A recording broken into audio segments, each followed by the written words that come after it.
Hello दोस्तों, नमस्कार। आप सभी का स्वागत है DRK टीवी पर। मैं हूं आपका दोस्त डॉक्टर कन्हैया, बीकानेर, राजस्थान से। दोस्तों, आज इस वीडियो के माध्यम से एक ऐसा तरीका मैं आप लोगों के साथ में शेयर कर रहा हूं कि अगर आपने इस तरीके को अपनी ज़िंदगी में अपनाया तो आपका जितना भी डर है, आपका जितना भी फियर है, जितना भी फोबिया है, वो पूरी तरह से ठीक हो जाएगा। वो अपने आप आपके जीवन को छोड़ के जाएगा। क्या है ये तरीका? बहुत अच्छे से समझिएगा, बहुत अच्छे से अंडरस्टैंड करिएगा। पूरा का पूरा प्रोसेस एक्सप्लेन कर रहा हूं। दोस्तों, बहुत सारे लोगों को ये डर सताता है कि अगर उन्होंने कोई भी चीज किया तो उसका एक गलत इंपैक्ट है वो उनके जीवन पर पड़ेगा। जैसे मान लो कि उनको डर लगता है कि अगर उन्होंने कोई चीज छू ली तो इसको छूने से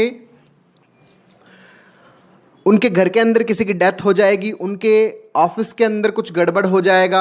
अगर उन्होंने वापस नहीं छुआ, उन्होंने वापस टच नहीं किया, या कोई भी नंबर है उसको वापस काउंट नहीं किया, 5 नंबर को रिपीट नहीं किया, या दिमाग के अंदर 5 नंबर को वापस नहीं लेके आए, तो घर के अंदर कुछ बुरा हो जाएगा, ऑफिस के अंदर बहुत बड़ा नुकसान हो जाएगा, घर में किसी की डेथ हो जाएगी, कोई बीमारी हो जाएगी। किसी एक पर्टिकुलर पैटर्न को अगर उन्होंने रिपीट नहीं किया तो उससे कुछ ना कुछ खराब हो जाएगा, जीवन में कोई ना कोई गड़बड़ हो जाएगी। और जब तक वो उस पैटर्न को रिपीट नहीं कर लेते तब तक उनको बहुत ज़्यादा बेचैनी महसूस होती है, बहुत ज़्यादा घबराहट होती है, बहुत ज़्यादा डर सा लगता रहता है। कभी धड़कन बढ़ जाती है, कभी बीपी बढ़ जाता है, कभी चक्कर आने लग जाता है, सिर एकदम भारी सा हो जाता है, सर पूरे दिन एक अजीब सी थकावट, सुस्ती सी महसूस होने लग जाती है जब तक उस पैटर्न को रिपीट नहीं कर लेते। मतलब अगर टेबल को टच किया है तो टेबल को अगर वापस टच नहीं किया, या 3 बार ही उस टेबल को टच नहीं किया, 5 बार टेबल को टच नहीं किया, या एक पर्टिकुलर टाइम पर कॉल नहीं किया, फोन नहीं किया, पर्टिकुलर टाइम पर किसी चीज को याद करना था उसको याद नहीं किया, तो कुछ भयंकर हो जाएगा जीवन के अंदर, कुछ खराब हो जाएगा जीवन के अंदर। इस तरह का फियर उनके अंदर बना रहता है। और ये जो फियर किस तरह से ठीक होगा, इसको बहुत अच्छे से समझिएगा, बहुत अच्छे से अंडरस्टैंड करिएगा। दोस्तों, ये जो 2 चीजें होती है इसमें कि कोई ना कोई एक्ट, और उस एक्ट को अगर रिपीट नहीं किया गया तो जीवन में कुछ खराब हो जाएगा। जैसे किसी की डेथ हो जाएगी, जैसे कोई बीमारी हो जाएगी, बिजनेस में बहुत बड़ा लॉस हो जाएगा, बहुत बड़ा नुकसान हो जाएगा। तो ये जो चीज है, जिसमें ये जो एक्ट है, वो उस चीज से, उस आउटकम से डायरेक्टली कनेक्टेड नहीं है, इनडायरेक्टली कनेक्टेड है, या मैं बोलूंगा कि लॉजिकली कनेक्टेड नहीं है। तो ये जो सिचुएशंस होते हैं ना, इस सिचुएशन को मैजिकल थिंकिंग बोलते हैं। इस सिचुएशन को मैजिकल थिंकिंग बोलते हैं। मैजिकल थिंकिंग का क्या मतलब होता है, थोड़ा सा समझिएगा। दोस्तों, हमारा जो थॉट प्रोसेस होता है ये बेसिकली 3 प्रकार का होता है। सबसे पहला जो इनिशियली जो थॉट प्रोसेस होता है वो होता है प्रिमिटिव टाइप का। ये जो थॉट प्रोसेस होता है ये छोटे बच्चों के अंदर थॉट प्रोसेस होता है। उनके आगे अगर कोई भी वस्तु आप रखते हो और अगर आपने उसको गिराया, वो नीचे टूट गया, तो उनको ये समझ में आता है अच्छा ये टूटने के लिए बना है। आप उसको कांच का गिलास दोगे वो फेंक देगा, आप उसको खिलौना देते हो वो उसको फेंक देगा। ये क्या होती है? प्रिमिटिव थॉट प्रोसेस, जिसको ऑब्जर्वेशनल थॉट प्रोसेस बोलते हैं। जैसा दिखता है वैसा कर देते हैं, यह है प्रिमिटिव।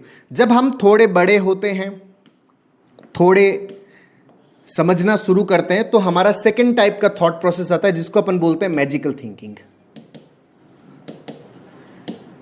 मैजिकल थिंकिंग के अंदर क्या होता है कि यहां पर जो थॉट प्रोसेस होता है ये जैसे 8-10 साल के जो बच्चे होते हैं उनके अंदर मैजिकल थॉट प्रोसेस चलता है। जैसे मैं आसमान में उड़ूंगा, मेरे पंख निकल आएंगे, मैं बहुत बड़ा आदमी बन जाऊंगा, बहुत बड़ा बिजनेस हो जाएगा, या फिर मैं खूब सारा पैसा कमाऊंगा, या मैं कुछ ऐसा एक्स्ट्रा ऑर्डिनरी कर दूंगा। अच्छा, कैसे करेंगे ये नहीं पता, बस ऐसा हो जाएगा, हो गया ऐसा।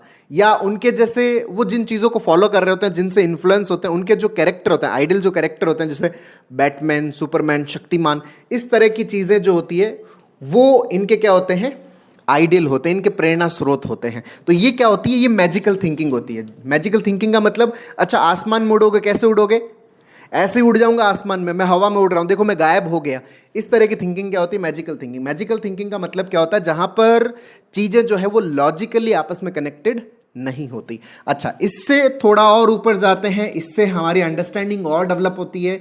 सोसाइटल की जो लर्निंग है वो हम सीखते हैं, समाज की जो सिखाई हुई चीज़ें उनको सीखते हैं, एजुकेशन के थ्रू, हमारे खुद के एक्सपीरियंस के थ्रू। हमारा जो थर्ड टाइप का और सबसे सुप्रीम जो थिंकिंग प्रोसेस डेवलप होता है जिसको अपन बोलते हैं लॉजिकल थिंकिंग। लॉजिकल थिंकिंग के अंदर क्या होता है कि कॉज और आउटकम वो आपस में क्या होते हैं, कनेक्टेड होते हैं। कॉज और आउटकम आपस में क्या होता है, कनेक्टेड होते हैं। जैसे मान लीजिए कि मैं सड़क पर गाड़ी अगर तेज स्पीड से चला रहा हूं तो जाहिर सी बात है क्या होने के चांसेस है, एक्सीडेंट होने के चांसेस है।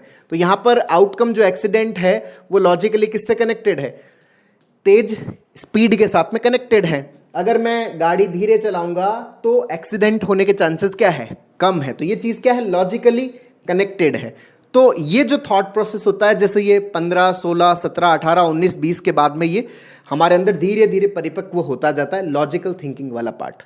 या फिर हम किसी चीज़ को जब सीखने के पीक पर पहुंच जाते हैं, किसी भी फील्ड के अंदर आप कोई भी एजुकेशन लेते हो, कोई भी फील्ड के अंदर जाते हो, जब आप लर्निंग के पीक पे पहुंचते हो तो आपके अंदर सबसे ज़्यादा स्ट्रांग कौन सी बन जाती है, जो लॉजिकल थिंकिंग होती है वो आपके अंदर क्या बन जाती है, स्ट्रांग बन जाती है। मतलब हर एक आउटकम जो मिल रहा है जिंदगी के अंदर, कोई भी आउटकम जो मिल रहा है उसका कोई ना कोई कारण अवश्य होता है, उसका कोई ना कोई कॉज जरूर है।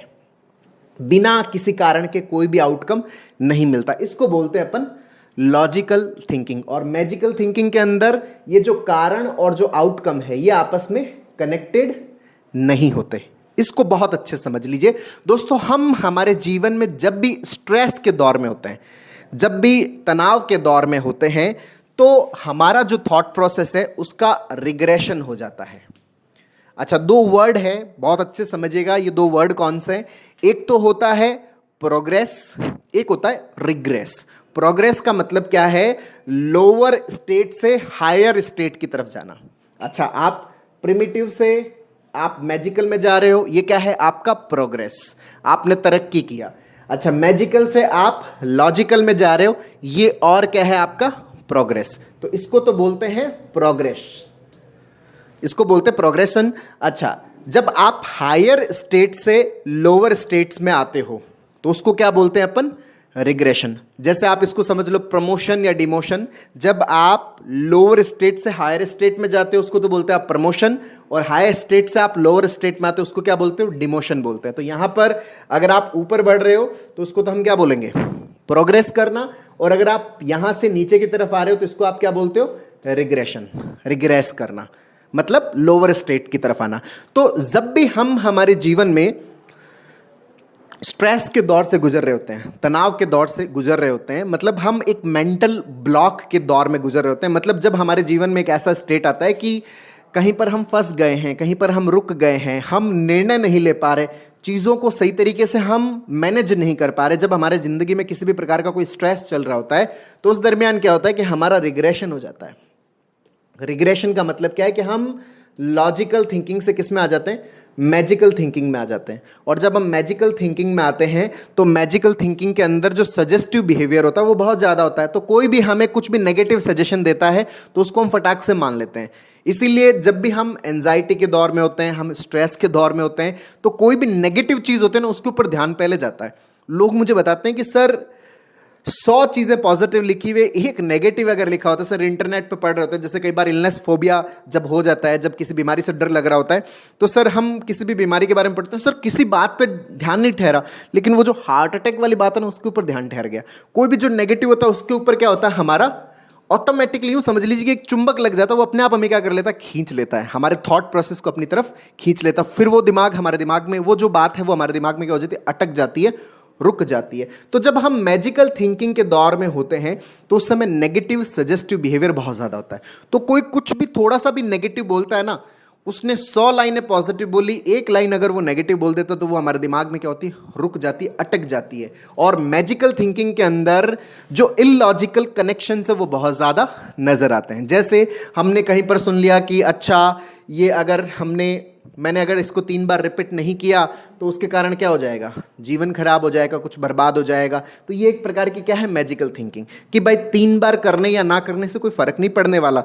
मैंने किसी को 5 बार काउंट किया या नहीं किया उससे कोई फर्क नहीं पड़ने वाला। बिजनेस का जो नुकसान होगा वो तब होगा जब मैं बिजनेस को ढंग से करूंगा नहीं, बिजनेस की जो स्किल्स है वो डेवलप करूंगा नहीं। अगर मैं स्किल डेवलप नहीं करूंगा, बिजनेस को टाइम नहीं दूंगा, बिजनेस पर अगर रूटीनली मैं अवेलेबल नहीं होऊंगा, जो मेरे कस्टमर्स हैं उन कस्टमर्स के जो भी क्वायरीज है उसको अगर मैं ऑन टाइम डील नहीं करूंगा, उसको सॉल्व नहीं करूंगा, तब मेरे बिजनेस के अंदर गड़बड़ आएगी। लेकिन 3 बार काउंट करने से बिजनेस में गड़बड़ आ जाएगी, इसका आपस में कोई कनेक्शन नहीं है। लेकिन फिर भी हमारा दिमाग इस बात को क्यों मानने लगता है? क्योंकि ये क्या है, एक प्रकार की मैजिकल थिंकिंग, मतलब एक इलॉजिकल कनेक्शन जो है वो हमारे दिमाग के अंदर क्या हो रखा है, बन रखा है। इसको क्या बोलते हैं? मैजिकल थिंकिंग बोलते हैं। अच्छा, मैंने अगर टेबल को वापस टच नहीं किया तो घर के अंदर किसी की डेथ हो जाएगी, या घर के अंदर किसी को कोई बहुत ही ज़्यादा सिवियर खराब बीमारी हो जाएगी।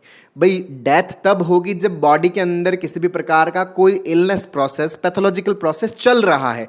अगर बॉडी के अंदर कोई पैथोलॉजिकल प्रोसेस नहीं चल रहा, सर जांचें नॉर्मल है, इन्वेस्टिगेशंस नॉर्मल है, किसी को कोई बीमारी गंभीर नहीं, कोई बीमारी नहीं है। जब किसी भी प्रकार की कोई बीमारी नहीं है तो इसका मतलब किसी की डेथ नहीं होने वाली, कोई बीमारी पैदा नहीं होने वाली। नहीं सर, टच नहीं करूंगा तो बीमारी हो जाएगी। टच करने का और बीमारी होने का आपस में कोई कनेक्शन नहीं है। लेकिन ये कनेक्शन क्यों बैठ रहा है? क्योंकि ये क्या है, एक प्रकार की मैजिकल थिंकिंग। क्यों? क्योंकि हम स्ट्रेस के दौर में हैं, हम तनाव के दौर में हैं, हम टेंशन के दौर में हैं, तो उस दरमियान हम एंजाइटी के दौर में हैं, तो हमारे अंदर क्या हावी हो रखी है, हमारी मैजिकल थिंकिंग जो है वो हमारे ऊपर क्या हो रखी है, हावी हो रखी है। तो दोस्तों, अगर हमारे इस तरह के अगर कनेक्शंस बने हुए हैं तो हम जब भी इस तरह का थॉट आता है कि टच करने का थॉट आता है, या फिर काउंटिंग का थॉट आता है, या कोई भी पर्टिकुलर पैटर्न रिपीट करने का थॉट आता है, और अगर मैं उसको रिपीट नहीं करता तो इससे कुछ गंभीर हो जाएगा, कुछ खराब हो जाएगा, तो वहाँ पर हमें कॉग्निटिव बिहेवियरल थेरेपी सीबीटी की प्रॉपर प्रैक्टिस करने की ज़रूरत है। कि एक तो हम जो टच करने वाला जो प्रोसेस है, अगर हम इसको कंटिन्यूसली करते चले जाते हैं कि मैंने टच कर लिया, मैंने काउंट कर लिया, अगर मैं ये करते चले जाऊंगा तो मेरे दिमाग के अंदर ये जो ऑब्सेसिव थॉट आता है, जो डर का थॉट आता है, जो भय का थॉट आता है, ये मजबूत बनता चला जाएगा, इसका पैटर्न स्ट्रांग होता चला जाएगा। तो इस पैटर्न को अगर ब्रेक करना है तो मुझे ये जो टच करने वाला एक्टिविटी है, काउंट करने वाला एक्टिविटी है, इसको बिल्कुल भी रिपीट नहीं करना। अगर मैं इसको रिपीट करूंगा तो वो पैटर्न पूरा रन होगा, और वो पैटर्न क्या बन जाएगा, मेरा स्ट्रांग बन जाएगा। और सबसे पहला एक काम तो मुझे ये करना है कि इसको रिपीट नहीं करना। एक तरीका तो ये अपनाना। दूसरा मुझे क्या करना है कि ये जो कनेक्शंस बने हुए हैं, इन कनेक्शंस के प्रति अपने आप को प्रॉपरली, इस चीज को लॉजिकली ब्रेक करना है।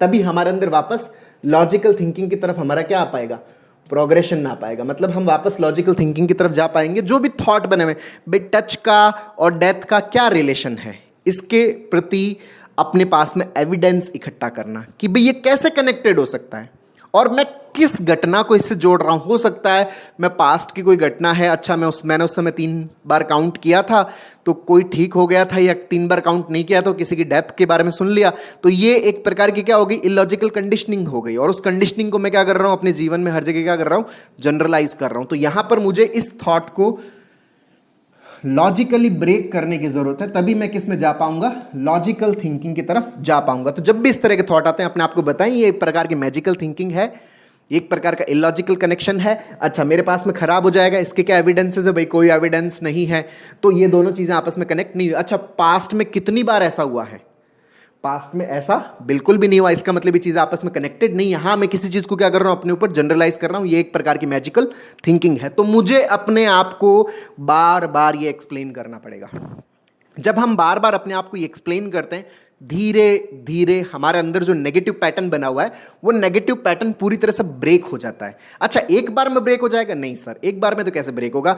आप कहीं पर भी कील ठोकते हो तो एक बार ठोकने पे क्या वो पूरी अंदर चली जाती? नहीं, उसको हम बार बार ठोकते रहते हैं तो फाइनली वो क्या होती, पूरी अंदर चली जाती। उसी तरह से हमारे अंदर जो पैटर्न है वो एक बार ब्रेक करने पर, एक बार डिस्प्यूट करने पर नहीं टूटते।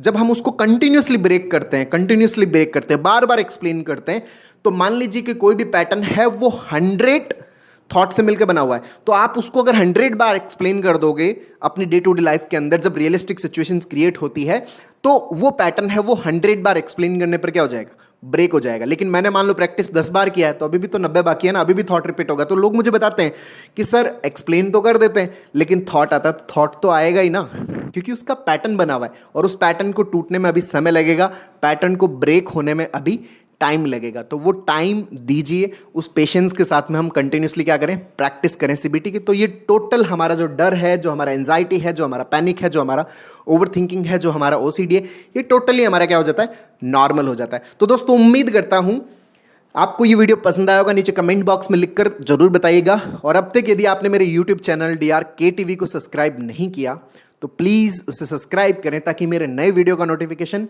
आप तक सबसे पहले पहुंचे। दोस्तों, हम लोगों ने CBT के ऊपर एक स्टेप बाय स्टेप लर्निंग का एक पूरा कोर्स लॉन्च किया हुआ है, जिसका लिंक नीचे डिस्क्रिप्शन में है, जिसको आप अपने अंदर इंस्टॉल करके अपनी मैजिकल थिंकिंग, अपना फियर, अपना डर, अपनी एंजाइटी, अपनी ओवर थिंकिंग, अपना पैनिक, अपनी OCD, इसको पूरी तरह से ठीक करने में बहुत अच्छे से हेल्प ले सकते हो। बहुत बहुत धन्यवाद दोस्तों। जय हिंद, जय भारत।